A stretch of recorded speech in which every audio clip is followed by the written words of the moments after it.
اور یہ اگر ان کا قریبی رشتہ دار ہے تو ڈیفینیٹلی یہ بھی اسحاق ڈار صاحب کا رشتہ دار ہے۔ اور رضا ڈار شارجہ میں کرپٹو کرنسی کا کام کرتا ہے۔ سکندر عزیز پر پہلے بھی چیک باؤنس ہونے کا مقدمہ درج ہو چکا ہے، یعنی اندازہ لگا سکتے ہیں کہ یہ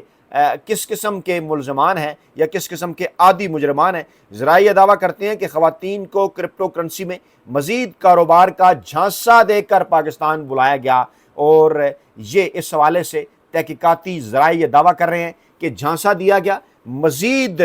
کہ آپ کو کرپٹو کرنسی کے کاروبار آپ کو کروائیں گے، اور $1.5 کروڑ کی مزید سرمایہ کاری کے لیے سکندر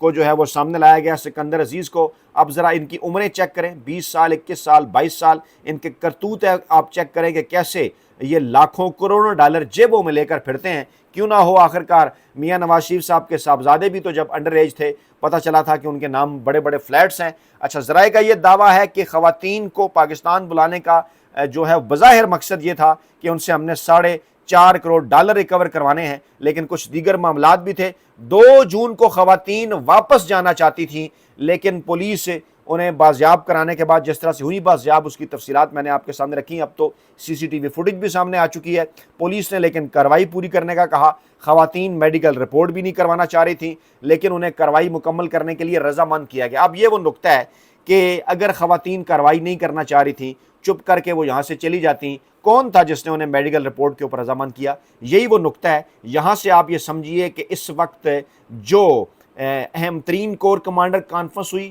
اور وہاں پر جو 22 فوجی جرنیل، سینئر جرنیل کور کمانڈرز، ان کی جانب سے پاکستان کی ملکی اور بین الاقوامی صورتحال پر جو ہے وہ اہم ترین بیان جاری کیا گیا۔ اس میں براہ راست اس پریس ریلیز کے اندر تو کوئی اس واقعے کا ذکر نہ ہے نہ بنتا تھا، کیونکہ ڈیفینیٹلی تاثر تو یہی ہے کہ جناب سیاسی معاملات کے اوپر وہاں پر گفتگو نہیں ہوتی، لیکن ذرائع یہ دعویٰ کر رہے ہیں کہ جناب آئین اور قانون سے بالا تر کوئی نہیں ہے۔ اس عزم کا اظہار کور کمانڈر کانفرنس کے اندر کیا گیا، اور وہاں سے جو تاریخی اعلان بظاہر بھارت کے حوالے سے بھی کیا گیا، افغانستان اور طالبان کے حوالے سے بھی کیا گیا، اس کی جڑیں اس حوالے اس کے ساتھ بھی پیوست ہیں کہ پاکستان کے اندر جو نظام ہے اس وقت، پاکستان کے اندر جو سیاسی نظام چل رہا ہے وہ جناب اس قسم کا ہونا چاہیے کہ کوئی بھی ایسا قصوروار جو ہے وہ بچ نہ سکے۔ خاص طور پر میں یہ جملہ آپ کے سامنے رکھتا ہوں کہ جناب اس وقت پاکستان کی صورتحال کے اوپر وہاں پر جب گفتگو ہوئی تو وہاں پر یہ جملہ بھی سامنے آیا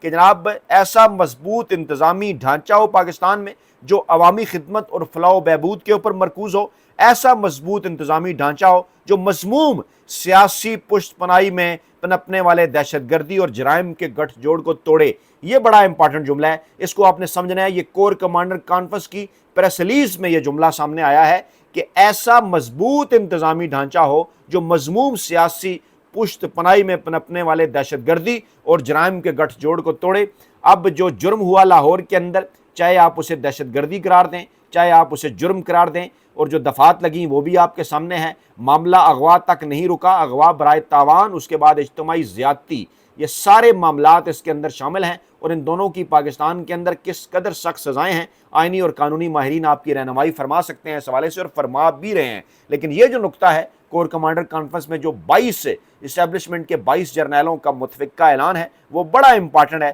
کہ شرکائے کانفرنس کا کہنا تھا کہ ایسا مضبوط انتظامی ڈھانچہ ہو جو مذموم سیاسی پشت پناہی میں پنپنے والے دہشت گردی اور جرائم کے گٹھ جوڑ کو توڑے۔ اور یہ بھی کہا جا رہا ہے کہ اسحاق ڈار صاحب ہوں یا نواز شریف صاحب، کھرا کسی بھی جگہ جا رہا ہو، معاملات اگر اس طرف کو بھی جا رہے ہوں تو کہا یہی گیا لاہور کی پولیس کو کہ آپ نے رکنا نہیں ہے، کھرا جس طرف جا رہا ہے آپ نے کھرے کو اس طرف لے کر جانا ہے۔ اور اسی چیز کو سامنے رکھ کر اس وقت کچھ گفتگو بھی ہو رہی ہے، اس کے اوپر صحافی بات بھی کر رہے ہیں، اور یہی نقطہ اسی نقطے کی جانب وہ بھی اشارہ کر رہے ہیں۔ وہ یہ کہہ رہے ہیں کہ جناب اس وقت پاکستان کے اندر جو صورتحال بن گئی ہے، خاص طور پر اس صورتحال کے بعد وہ اشارہ اسی جانب کر رہی ہے کہ شاید اب اس طرح کی حمایت جو ہے وہ حاصل نہیں ہے، جیسا کہ سعید بلوچ صاحب نے بھی لکھا کہ بظاہر ڈاروں اور شریفوں کے پاس وقت کم ہے، کوئی انہیں بڑا فیصلہ لینا ہوگا، کم از کم ایک بڑے بکرے کی قربانی دینا پڑے گی، ورنہ پوری جماعت اور دونوں خاندان چکی میں پس جائیں گے۔ پہلے عمران شفقت نے الزام لگایا، پھر جاوید چودھری نے اس کی تائید کی، اس کے بعد طلعت حسین نے بھی نرم الفاظ میں وہی بات کی، اسٹیبلشمنٹ دباؤ بڑھا رہی ہے، اور پھر اس کے بعد جیو پر شاہ زیب خانزادہ نے سب سے خطرناک نقطہ اٹھا دیا کہ اس کیس میں راضینامہ نہیں ہو سکتا، شریفوں ڈاروں پر دباؤ بڑھ رہا ہے، انہیں اندازہ ہو جانا چاہیے کہ مقدمہ اس بار ایسا بنایا گیا ہے اس میں صلح اور سمجھوتے کی گنجائش نہیں رکھی گئی ہے، سارے الزامات کو یہ خود تسلیم کر چکے ہیں، اب یہ بھی نہیں کہہ سکتے کہ پنڈی والے بازو مروڑ رہے ہیں۔ یہ سعید بلوچ صاحب نے لکھا، اور اس سے پہلے جب انہوں نے دونوں صحافیوں کے گروہوں کی بات کی کہ جناب اس میں اب ایک گروہ جو کہ اسٹیبلشمنٹ کے قریب ہے، ایک جو نواز شریف کے قریب ہے، آمنے سامنے آ چکے ہیں، پہلے بغض عمران میں اکٹھے تھے۔ اب اگر ایک خبر میں آپ کے سامنے رکھوں کہ جو میں نے آپ کو کہا نا کہ غیر ملکی جو خواتین ہیں وہ گریزاں تھیں، ان کو دفعہ 164 کا بیان 1 اور 2 جون کی رات کو کروانے کے لیے ایس ایچ او مجسٹریٹ کے گھر لے کر گیا، اور پھر یہ بھی کہا جا رہا ہے کہ واقعے کا ایک ملزم طاہر، جس کو باس قرار دیا جا رہا ہے، جس کا تعلق اوکاڑا سے ہے، اس کے خلاف بھی قتل پولیس مقابلہ، یعنی قتل کا مقدمہ بھی اس کے اوپر درج ہے، پولیس مقابلے کا بھی۔ یعنی یہاں سے آپ اندازہ لگائیں کہ شریف خاندان اور اسحاق ڈار خاندان کے سپوتوں کا تعلق ایسے لوگوں کے ساتھ ہے، ایسے گروہ کے ساتھ ہے جن کے اوپر قتل کے مقدمے ہیں، جو کہ اغوا برائے تاوان کرتے ہیں، جو کہ خواتین سے اجتماعی جنسی زیادتی کرتے ہیں، یہاں تک کہ پولیس مقابلے کے لفظ استعمال ہوا ہے، سیورل متعدد جو ہے مقدمات درج ہیں اس وحید کے اوپر جس سے اسحاق ڈار صاحب کے نواسے رضا ڈار کا مبینہ بھانجا قرار دیا جا رہا ہے۔ اور پھر یہ جو معاملہ ہوا ہے اس میں 15 پر فون کرنے والے ایک شہری نے مقدمہ درج کرایا ہے۔ یہ بڑا امپارٹنٹ نقطہ ہے،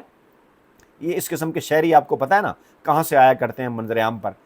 ویسے تو دیکھیں نا اگر پریشر ان کے اوپر ہوتا تو وہ غائب ہی ہو جاتے، یعنی کسی نے تو ان کی ہمت دلائی کہ وہ یہ مقدمہ درج کریں، اور پولیس یہ بتا رہی ہے کہ اغواکاروں کی گاڑی کی ٹکر سے متاثرہ گاڑی کے مالک نے یہ مقدمہ درج کرایا ہے۔ گاڑی کے ڈرائیور عثمان کی مدیت میں مقدمہ درج کیا گیا ہے، اور مدعی یہ کہہ رہا ہے کہ وہ نجی سوسائٹی سے بھٹا چوک جا رہا تھا، ایئرپورٹ روڈ پر گاڑی نے ہٹ کیا، ٹکر سے گاڑی کو 3 لاکھ روپے کا نقصان ہوا، جس گاڑی نے ٹکر ماری وہ گاڑی چلانے والا فرار ہو گیا۔ پھر عثمان کی جانب سے 15 پر اطلاع ملی، پولیس پہنچی۔ اس حادثے کے بعد خواتین نے کار سے اتر کر ایک دکان کے اندر پناہ لی ہوئی تھی، وہاں سے پھر انہیں جو ہے وہ بازیاب کرایا گیا۔ اب ذرا یہ تمام تر نکات اگر آپ سارے آپس میں جوڑ کر دیکھیں تو صورتحال آ جاتی ہے سامنے، اور پھر یہ انکشاف کرنا کہ غیر ملکی خواتین سے اجتماعی زیادتی میں 3 ملزمان کا ڈی این اے میچ کر گیا ہے، اور اگر اس کے اندر اگر رضا ڈار بھی شامل ہوتا ہے، اس کے اندر اگر اسحاق ڈار صاحب کا وہ جو ہے وہ اسحاق ڈار صاحب کے نواسے کا وہ رشتہ دار بھی شامل ہوتا ہے، سکندر نامی، جسے کہا جا رہا ہے کہ وہ بھی نواسے کا رشتہ دار ہے، تو پھر اسحاق ڈار صاحب کا بھی ہوا، اور اگر اس کے اندر وحید بھی شامل ہوتا ہے جس کے اوپر قتل کے، اغوا کے، ڈکیتی کے اور پولیس مقابلے کے پرچے ہیں، چیک باؤنس ہونے کے پرچے ہیں، تو آپ اندازہ لگا سکتے ہیں کہ معاملہ کیا رخ اختیار کر رہا ہے۔ تفتیشی ذرائع یہ کہہ رہے ہیں کہ ڈی این اے میچ ہونے والے ملزمان میں نواز کا نام سر فہرست ہے، یعنی ایک ملزم کا نام نواز بھی ہے جس نے سب سے پہلے خاتون کو زیادتی کا نشانہ بنایا، دیگر 2 ملزمان میں ساجد ہے اور سکندر کے نام شامل ہیں، اور نواز کے اکسانے پر دیگر ملزمان نے۔ یہ دیکھیے ذرا آپ اس خاندان کی حالت، اس گروہ کی حالت، جس کو ڈار گروہ منصور علی خان صاحب نے بھی قرار دے دیا ہے، ڈار گینگ ہے، اس میں ملزم نواز کے اکسانے پر دیگر ملزمان نے زیادتی کی۔ ذرائع یہ کہہ رہے ہیں کہ 8 ملزمان کے D N A sample cross match کے لیے جو فرانزک لیبارٹری ہیں وہ بھجوا دیے تھے، اور 3 کے جو ہیں وہ میچ کر گئے ہیں، باقی جو 5 ہیں ان کے بھی جو سیمپلز ہیں ان کا جائزہ لیا جا رہا ہے، ان کا مزید تجزیہ ہو رہا ہے، اور پھر یہ اطلاع آنا کہ جناب غیر ملکی خواتین کے اغوا کے کیس میں جو گاڑی استعمال ہوئی ہے، جس گاڑی کے ذریعے انہیں اغوا کیا گیا اور پھر یہ اسلام آباد اور دیگر جگہوں پہ گھمایا پھرایا گیا، وہ بھی جناب کس کے نام پر رجسٹرڈ تھی؟ گاڑی کے مالک کا موبائل فون بند ہے، اور کچھ افراد کا تعلق سرگودا سے بتایا جا رہا ہے۔ اس معاملے کے اندر سیف سٹی کیمروں سے مدد دی جا رہی ہے، پھر گاڑی موٹر وے کے ذریعے سرگودا گئی، وہاں چھاپا مارا گیا، پھر شادرہ اور ڈیفنس کے علاقوں کے اندر کارروائیاں کی گئیں، پھر 4 افراد گرفتار ہوئے، پھر سیاسی شخصیت کا رشتہ دار جب ملزم سامنے آیا تو پھر یہ معاملہ حکومت تک بھی پہنچا, مریم نواز صاحبہ تک بھی پہنچا. لیکن میں وہ پہلے آپ کو ویڈیو دکھا دوں نا, جو میں نے آپ کو کہا تھا, جہاں سے مجھے یاد آیا کہ جس میں یہ دعویٰ کیا جا رہا ہے کہ مریم نواز صاحبہ کیا اس معاملے میں خود اپنی مرضی سے پھنسی ہیں یا پولیس کی. سنی, مریم نواز کو کریڈٹ دینے کے چکر میں خود کو تنازع میں پھنسا دیا. 2 جولائی کو شام 6 بجے لاہور پولیس نے ایک پریس ریلیز جاری کرتے ہوئے دعویٰ کر دیا کہ وزیر اعلیٰ پنجاب کا نوٹس اور لاہور پولیس کا تاریخی اقدام, اغوا ہونے والی غیر ملکی خواتین محض 2 گھنٹے میں بحفاظت بازیاب, 4 ملزمان گرفتار. پریس ریلیز میں مزید لکھا گیا کہ وزیر اعلیٰ پنجاب کی خصوصی ہدایت پر لاہور پولیس نے برق رفتار کارروائی کرتے ہوئے ہالینڈ اور وینزویلا سے تعلق رکھنے والی 2 غیر ملکی خواتین کو اغوا کاروں کے چنگل سے بحفاظت بازیاب کروا لیا ہے. ہالینڈ میں موجود خاتون کے والد کی جانب سے پنجاب پولیس کی ایمرجنسی ہیلپ لائن 15 پر موصول ہونے والی کال پر فوری ریسکیو آپریشن شروع کیا گیا. سیف سٹی کیمروں اور جدید آپریشنل پروٹوکولز کی مدد سے ملزمان کو ٹریس کر کے 4 افراد کو گرفتار کر لیا گیا ہے. ملزمان کے خلاف تھانہ ڈیفینس سی میں $15 لاکھ تاوان مانگنے اور زیادتی کے الزامات کے تحت مقدمہ FIR درج کر کے متاثرہ خواتین کا معائنہ کروایا جا رہا ہے, جبکہ دیگر ملزمان کی گرفتاری کے لیے چھاپے جاری ہیں. اس کے علاوہ جمعے کو BBC سے بات کرتے ہوئے DIG آپریشنز لاہور فیصل میں نے کل آپ کو بتایا تھا کہ خواتین کو ڈیفینس کے علاقے سے بازیاب کرایا تھا, لیکن پھر پولیس کے موقف کے برخلاف حقائق سامنے آنا شروع ہو گئے. دونوں خواتین کو ملزم رضا ڈار وہاں سے گاڑی میں بٹھا کر ایئرپورٹ لے جا رہا تھا کہ راستے میں ایک اور گاڑی سے رضا ڈار کی گاڑی کی ٹکر ہو گئی اور دونوں خواتین کی گاڑی سے چھلانگ لگانے کی CCTV فوٹیج سامنے آ گئی, جس کی بعد میں دونوں خواتین نے اپنے بیان حلفی میں تصدیق کر دی. یعنی پولیس نے خواتین کو ڈیفینس سے نہیں بلکہ ایئرپورٹ کے راستے سے اس واقعے کے بعد بازیاب کرایا تھا. جی بالکل, پہلے پولیس نے ٹویٹ کر کے بتایا کہ مریم نواز صاحبہ کی ہدایات تھیں, 2 گھنٹے میں ہم نے کارروائی کر لی, بازیاب کرا لیا. یہ پہلے انہوں نے ٹویٹ کر کے بتایا, پھر BBC سے گفتگو کرتے ہوئے بتایا کہ ہم نے تو جناب ڈیفینس سے انہیں بازیاب کرایا. لیکن پھر جب فوٹیج سامنے آئی بیان چینج ہو گیا, خواتین نے خود بیان دیا کہ نہیں جناب ڈیفینس سے بازیاب نہیں کرایا, ہم تو سڑک پر گاڑی کی ٹکر ہوئی وہاں سے بھاگے. اب اس معاملے کے اندر یہ جو حقائق چھپائے جا رہے تھے, پولیس نے یہ ٹویٹ کیوں کیا تھا کہ مریم نواز صاحبہ کی ہدایت کے اوپر یہ سب کچھ ہوا, پھر ڈیفینس کا کیوں ذکر کیا کہ وہاں سے بازیاب کروایا گیا,